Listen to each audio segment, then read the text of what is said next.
मी ज्या वेळेला उत्तरेत फिरत होतो त्या भूषणाला जसं शिवाजी महाराजांचं वेड लागलं तसं मला भूषणाचं वेड लागलेलं होतं ते.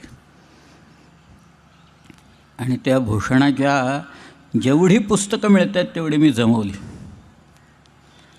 आणि ती सगळी पुस्तकं आणून मग मी माझा अर्थात ते पुस्तक लिहिलं. आणि मला वेळ लागला सगळं, कारण ते ब्रजभाषा 350 वर्षापूर्वीची ब्रजभाषा. पण तो दानवीर आहे, तो युद्धवीर आहे आणि तो धर्मवीर आहे हे तो सांग. दानवीर शिवाजीराजे कसे होते